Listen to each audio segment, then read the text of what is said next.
There is a question that no recovery program will ask you. Not the 12-step programs, not the therapists, not the self-help books with their diagrams and habit trackers and color-coded commitment wheels. The question is this: what if your addiction is not the problem? What if the thing you have been trying to destroy for months, for years, for decades, the substance, the screen, the behavior, the compulsion that has cost you relationships and jobs and chunks of your life you will never recover? What if that thing is the most intelligent response your nervous system ever produced? What if it is not a failure of character, not a weakness of will, not a disease to be managed or a demon to be exorcised, but rather a solution, a flawed, destructive, ultimately unsustainable solution to a problem that no one has ever helped you name? If that possibility frightens you, good. It should, because what follows in this video will require you to abandon the most comfortable story you have ever told about yourself, and the most dangerous one. Dr. Gabor Maté spent 30 years inside the downtown east side of Vancouver, one of the most concentrated zones of addiction and human devastation in North America. He was not a researcher behind glass. He was a physician who walked into the rooms where people lived and died with their addictions. He held their hands. He prescribed their medication. He listened to their histories, and what he found there overturned everything. Conventional medicine believed it understood about why human beings become addicted. He did not find moral failure. He did not find weakness. He did not find people who had simply chosen poorly and lacked the discipline to choose differently. He found people in pain, specific, traceable, neurologically documented pain. Pain that had begun long before the first drink, the first hit, the first click. Pain so old and so continuous that those who carried it had stopped recognizing it as pain at all. They called it by other names: restlessness, boredom, the sense that something is always slightly wrong, Maté's central argument, the one that reshaped modern addiction science, and that this video will follow to its most uncomfortable tie. Conclusions are as deceptively simple. Don't ask why the addiction. Ask why the pain. That question is where this video begins, and by the time we reach its end, you will understand not only why every previous attempt to stop has failed, but precisely what breaking free actually requires, and why it demands something far more demanding than willpower. What follows is not a behavioral protocol. It is not a productivity system dressed in therapeutic language. It is not a list of habits to install or triggers to avoid. What follows is an architecture, a map of the mechanisms, neurological, psychological, relational, that build addiction from the inside and, once understood, reveal the only path out. We will move through 6 principles. The first 3 will show you what addiction actually is. The final 3 will show you what breaking it actually requires. By the end, the question will no longer be, how do I stop? The question will be the only one that has ever mattered. What was I trying to survive? That question, answered honestly, is the beginning of the only recovery that lasts. The first and most destabilizing truth about addiction is this: the behavior you are trying to eliminate is performing a function. A vital, urgent, deeply personal function. And until you understand what that function is, removing the behavior will only move the problem. The human brain does not produce irrational behavior. It produces behavior that is rational, given the information it has, the environment it was shaped by, and the threats, real or perceived, it is designed to neutralize. When the orbitofrontal cortex, the region responsible for weighing long-term consequences against short-term impulse, is chronically overridden by the deeper limbic structures whose only mandate is survival, that override is not a malfunction. It is the system working exactly as designed, just with a distorted threat map. Maté observed this with clinical precision. In the realm of hungry ghosts, he documents case after case in which the substance, heroin, cocaine, alcohol, prescription opioids, was not what the patient was seeking. What the patient was seeking was a specific neurological state, the temporary cessation of a pain so constant it had become invisible. The philosopher Blaise Pascal wrote in the 17th century, "All of humanity's problems stem from man's inability to sit quietly in a room alone." He meant it as a spiritual observation. Neuroscience has since turned it into a clinical description. The inability to tolerate internal silence is not laziness or spiritual poverty. It is the signature of a dysregulated nervous system searching for any external stimulus that can do what the internal system was never taught to do. In the Second World War, military physicians faced a paradox that confounded them for years.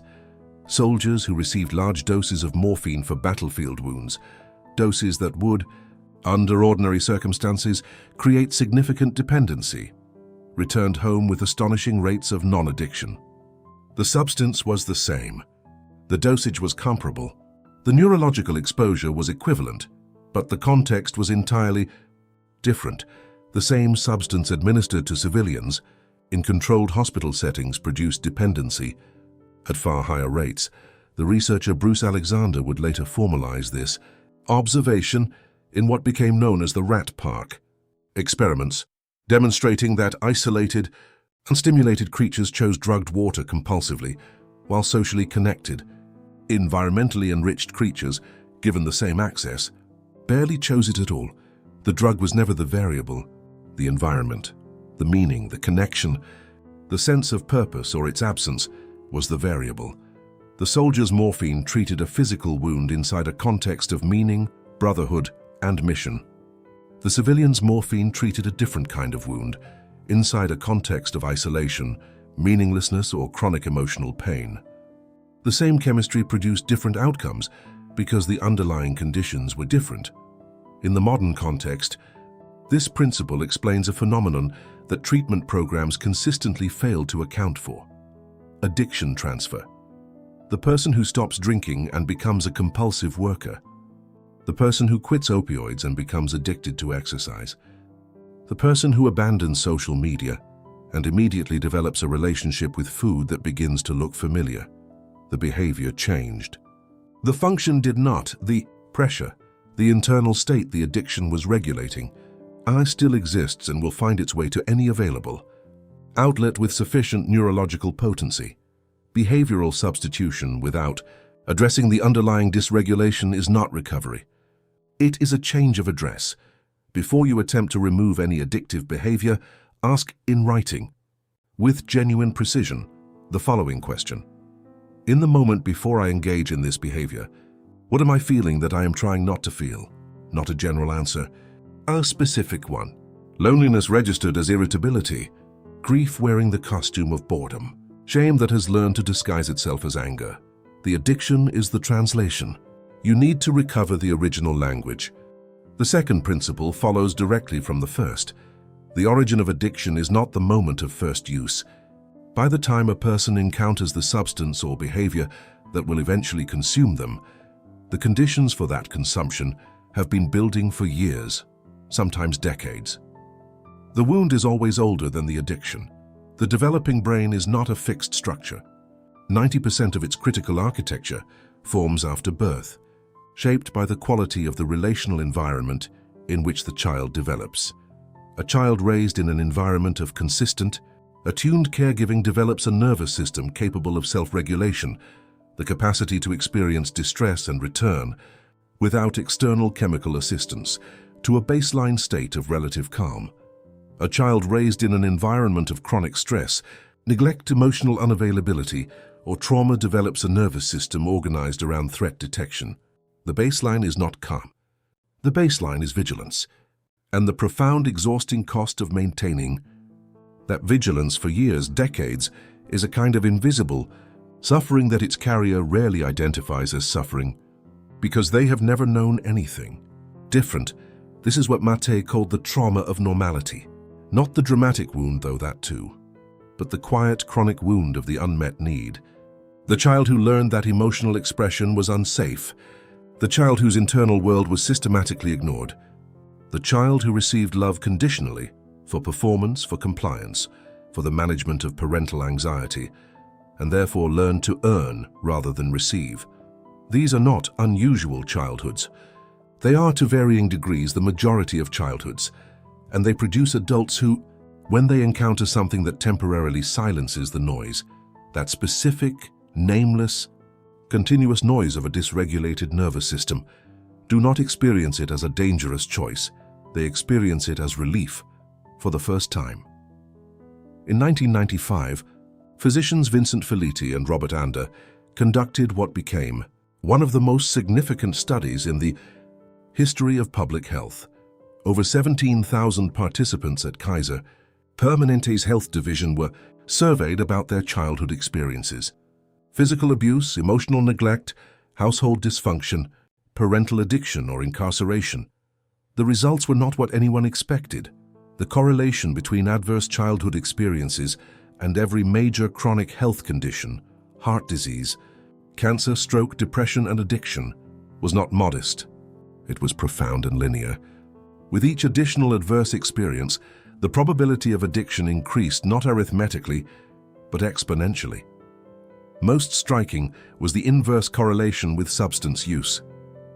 Those with 4 or more adverse childhood experiences were 5 times more likely to develop alcoholism and 46 times more likely to have injected drugs, not 46 times. The researchers concluded what Maté would spend his career articulating. Addiction is not a primary disorder. It is a response. A learned, embodied, neurologically coherent response to a specific kind of suffering that medicine had spent decades treating as a character flaw. The drug was not the cause, it was the symptom. The cause was what happened, and what failed to happen long before.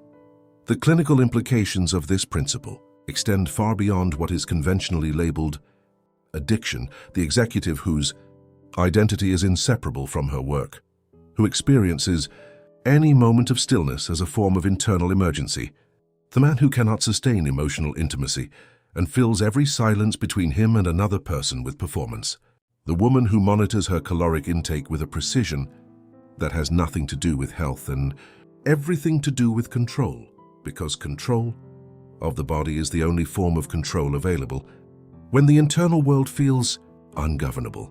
These are all points on the same spectrum. The behavior differs. The architecture is identical. Recognizing that architecture does not require a dramatic childhood narrative, it requires the willingness to ask, with genuine precision, what was I never given access to that I have been trying to find ever since? Write a paragraph describing the first time you remember feeling the specific feeling that your addiction temporarily removes. Do not write about the addiction. Write about the feeling. Give it a date if you can. Give it a location. Name who else was in the room. You are not doing this to assign blame. You are doing this to restore accuracy. The story you have been telling yourself, that you are weak, that you lack discipline, that you are somehow defective, is not the accurate story. The accurate story begins earlier, and it involves things that happened to you before you had any framework for understanding them. The accurate story is also the beginning of the only approach that works. The third principle is the one most directly responsible for the cycle of resolution and relapse that characterizes the majority of failed recovery attempts. It is this: willpower is not a character trait. It is a neurological resource, a finite, depletable, circumstance-dependent resource. And using it as your primary instrument against addiction is not discipline. It is a fundamental misunderstanding of the mechanism you are fighting. The prefrontal cortex, the region responsible for executive function, impulse inhibition, and long-term planning, operates on a metabolic budget. It can be depleted by decision fatigue, stress, poor sleep, and emotional demand. When that budget runs low, the older, more powerful limbic structures that govern craving and threat response do not simply persist, they dominate. This is not metaphor. Neuroimaging studies of individuals under acute craving demonstrate a measurable decrease in prefrontal activation paired with a measurable increase in limbic activation. The region responsible for saying no goes quiet precisely when it is most needed. Maté described this dynamic in terms of the orbitofrontal cortex, the region specifically responsible for weighing future consequences against present impulse. In individuals with histories of early adversity, this region frequently shows structural and functional compromise, not because of the addiction, but because of what preceded it. The trauma that created the wound also damaged the circuit that would have been most useful for managing the response to the wound. The person who stands in front of the mirror and commits with genuine sincerity to stop and then does not, is not failing because they lack resolve. They are attempting to use a compromised instrument to perform a task it was never designed to execute under the conditions they are facing. In 1972, psychologist Walter Mischel conducted what became one of the most cited experiments in behavioral science. Children were offered a marshmallow and told they could eat it immediately or wait 15 minutes and receive a second one. Those who waited, it was argued, demonstrated superior self-control, and the experiment was used for decades as evidence. That willpower was a stable trait, distributed unequally among individuals. For decades, this interpretation went largely unchallenged. Then, in 2018, researchers at New York University conducted a replication with a critical modification. They controlled for socioeconomic background and family environment. The correlation between delayed gratification and life outcomes collapsed. Children from unstable environments, where promises of future reward had historically proven unreliable, chose the immediate marshmallow. Not because they lacked willpower, because their experience had taught them, accurately, that waiting for promised rewards in an unpredictable environment is not prudence. It is naivety. The child who could not wait was not deficient. The child was rational. The adult who cannot resist the craving is not weak. The adult is responding to an internal environment that has learned, through years of evidence, that the future is unreliable and the present pain is real. This principle reframes the entire approach to behavior change. If willpower is finite and circumstance-dependent, the correct strategy is not to exert more of it. The correct strategy is to architect the environment such that willpower is rarely required. The researcher B.J. Fogg at Stanford, and later James Clear in his synthesis of behavioral science, arrived at the same conclusion through different routes. The primary variable in sustainable behavior change is not motivation. It is friction. Increase friction between the person and the unwanted behavior. Decrease friction between the person and the desired alternative. The person who trusts their willpower to keep them away from the bottle they keep in the cabinet is not practicing discipline. They are scheduling a test. They are statistically likely to fail under sufficient stress. Remove the bottle. Restructure the environment. Make the automatic path the correct one, rather than relying on conscious intervention at the moment when consciousness is most compromised. Conduct an environmental audit. Identify every element of your physical and digital environment that reduces the friction between you and the addictive behavior. Remove, distance, or restructure each one this week, not as a permanent solution, but as a demonstration that the majority of your relapses have not been failures of character. They have been failures of architecture. Then ask, what would a version of my environment look like in which the addictive behavior required significant deliberate effort to access? Build that environment. We have established 3 foundations. First, the addiction is not the enemy. It is a solution, a destructive, unsustainable solution, but a solution to a problem that remains unnamed for most people throughout their entire recovery attempt. Second, the wound precedes the substance.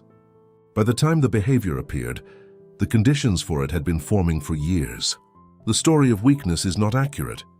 The accurate story begins earlier and involves things that were done and left undone long before the first use. Third, willpower is the wrong instrument. Not because discipline is unimportant, but because chronic stress, early adversity, and neurological depletion make willpower structurally insufficient as a primary strategy. Environment design is not a workaround. It is the correct approach. These 3 principles explain why you have failed before. They do not explain how to succeed. The next 3 principles are where the architecture of actual recovery is built, and I will warn you, they are more demanding than anything in the first half, because removing a behavior is difficult, but building the conditions under which a life without it becomes genuinely preferable. That requires confronting the very things the addiction was designed to prevent you from confronting. The next principle begins with the most dangerous sentence in the psychology of recovery. The 4th principle dismantles the most universally applied and consistently counterproductive tool in the treatment of addiction: shame. Shame does not motivate recovery. Shame deepens the wound that addiction was medicating. And every system, clinical, social, familial, that attempts to leverage shame as a mechanism of change is, without exception, making the problem worse. Shame is neurologically distinct from guilt. Guilt says I did something harmful. Shame says I am something harmful. The distinction is not semantic. It is structural. Guilt activates the prefrontal cortex, the region capable of evaluation, revision, and prosocial repair. It can be, under the right conditions, a catalyst for change. Shame activates the threat response system. It floods the body with cortisol and activates the same physiological cascade as physical danger. And here is the mechanism that makes shame not merely ineffective, but actively destructive in the context of addiction.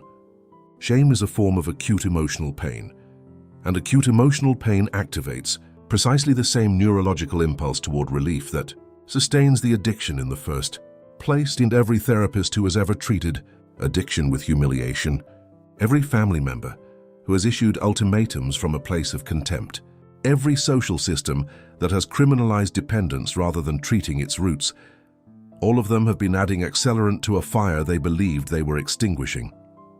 In 2001, facing one of the most severe drug crises in European history, with 1% of its entire population addicted to heroin, Portugal made a decision that the international community regarded as, at best, naive. It decriminalized the personal possession of all drugs, not legalization, decriminalization. Individuals found with personal quantities were no longer arrested. They were referred to panels composed of lawyers, social workers, and medical professionals. They were offered treatment, housing, employment support, community integration. The underlying logic was not permissiveness.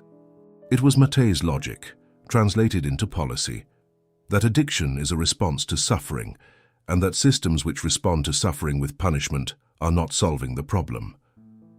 They are compounding it. Within a decade, drug-related HIV infections had fallen by 95%. Drug-related deaths were among the lowest in Europe. Rates of addiction had dropped significantly. The substance had not changed. The neurological mechanisms had not changed. What changed was the context. The social environment shifted from one of shame, criminalization, and isolation, conditions that deepen the wound, to one of recognition, support, and the experience of mattering. The brain, given the conditions for genuine recovery, rather than the conditions for shame-driven suppression, chose differently. The individual application of this principle requires a precise redefinition of self-compassion. Self-compassion, in this context, is not the suspension of accountability. It is not the refusal to acknowledge damage done to oneself, to others, to the structure of one's own life. It is the recognition that the behavior arose from a wound, that the person who engaged in it was not deficient. They were, in Maté's precise language, a human being doing the only thing available to them, given the tools they had been given and the pain they were carrying. The distinction matters because shame closes the wound. It creates a defensive contraction around the injured area that prevents examination and prevents healing. Self-compassion keeps the wound accessible, open long enough to be accurately seen and eventually addressed. This is not comfort. It is often the most uncomfortable thing a person can do, but it is a precondition. The next time you experience the impulse towards self-contempt, after a relapse, after a close call, after a day that did not go as intended, do not suppress the impulse. Instead, examine it. Ask, who first spoke to me in this voice? Whose judgment have I internalized as my own? Then ask, if the person I am judging were a child who had learned to cope with pain in the only way available to them, would the correct response be contempt? Answer honestly. Then extend the same response to yourself. The fifth principle is the one that Maté arrived at as the structural center of his entire framework, and the one that most contemporary recovery programs are least equipped to provide. The opposite of addiction is not sobriety. The opposite of addiction is connection. And connection, in this context, is not a therapeutic concept. It is a neurobiological one. The brain's endogenous opioid system, the same system that external opioids hijack, is the system responsible for regulating emotional pain, physical pain, and the experience of social bonding. These are not separate systems that happen to share a name. They are the same system. The neurochemistry of genuine human connection, of being truly known by another person, of belonging without conditions, activates the same pathways that substances activate. When those pathways are consistently engaged through real relationship, the drive toward chemical substitution diminishes. When those pathways are chronically unengaged, when a person grows up invisible, earns belonging rather than receiving it, or experiences intimacy only as a vector of eventual abandonment, the system runs at a deficit. And a system running at a deficit will seek any available stimulus capable of mimicking, however briefly and inadequately, what genuine connection would have provided. This is why addiction flourishes in isolation and atrophies in genuine community. Not metaphorically. Mechanistically, Alcoholics Anonymous has been analyzed, critiqued, and defended for nearly a century. Its success rates vary depending on the methodology of analysis. Its theology is contested. Its 12-step model has been challenged on numerous scientific grounds. But a consistent finding has emerged from the most rigorous analyses of what actually produces recovery in those who do recover through AA. It is not the steps, it is the room, the consistent, reliable, unconditional presence of other human beings who know the specific texture of your experience and do not flinch from it. The experience of being witnessed without judgment. The neurological safety of a space where the threatened self does not need to perform, defend or manage perception. The content of the program, researchers have found, is less predictive of recovery than the quality of the social integration it provides. Maté observed the same dynamic in Vancouver. The patients who moved most significantly toward recovery were rarely those who had found the best pharmacological protocol or the most skilled therapist. They were the patients who had found a person, one person, who looked at them and recognized them. Not as a case or a category, as a human being with a history that made their suffering coherent, the system responds to safety. Genuine safety, not performance, not managed disclosure, but the specific neurological experience of being known and remaining accepted. When the system finds that, it begins to release what it has been holding. The clinical and personal implications of this principle are uncomfortable in a specific way. They cannot be addressed by individual effort alone. You cannot think yourself into connection. You cannot will yourself into belonging. The neurological state that genuine relationship produces cannot be generated unilaterally. This means that sustainable recovery is not, fundamentally, an individual project. The same disconnection that created the conditions for addiction cannot be healed by the isolated determination of the person it affected. What is required, and this is where most self-help frameworks reach their structural limit, is the construction of genuine relationship.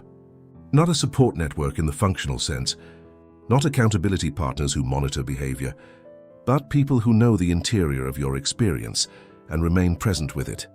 This is the most difficult part of recovery for most people, because the experience of early relational wounding creates specific defenses against exactly this kind of vulnerability.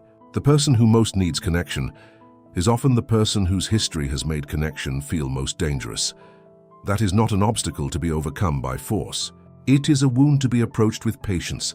Identify one person in your life, or one context, a community, a group, a therapeutic relationship, in which the experience of being known without performance is available to you. Not known as your productivity, not known as your social presentation. Known in the interior sense. If that person or context does not currently exist, name that absence explicitly. Do not minimize it.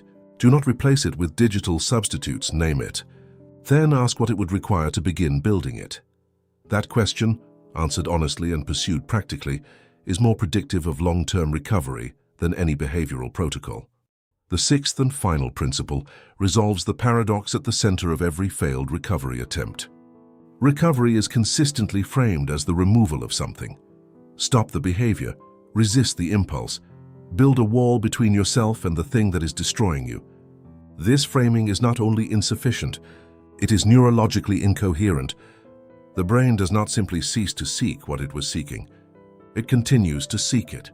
Recovery is not the removal of the addictive behavior. It is the construction of a life in which that behavior is no longer the most rational available response. Viktor Frankl, writing from within the specific and extreme context of the Nazi concentration camps, arrived at a conclusion that contemporary addiction neuroscience has since validated through entirely different means. The primary human drive, Frankl argued, is not pleasure, not power, not safety, but meaning. The capacity to tolerate suffering is, in direct proportion, a function of the sense that the suffering serves a purpose, connects to something beyond the self, makes the self part of a larger coherence. In man's search for meaning, he documented what he observed repeatedly in the camps, that those who survived the unsurvivable were not, as a general rule, the physically strongest. They were those who retained or constructed a reason for survival, a person to return to, a work to complete, an accounting they intended to give. The neuroscience of this observation is precise.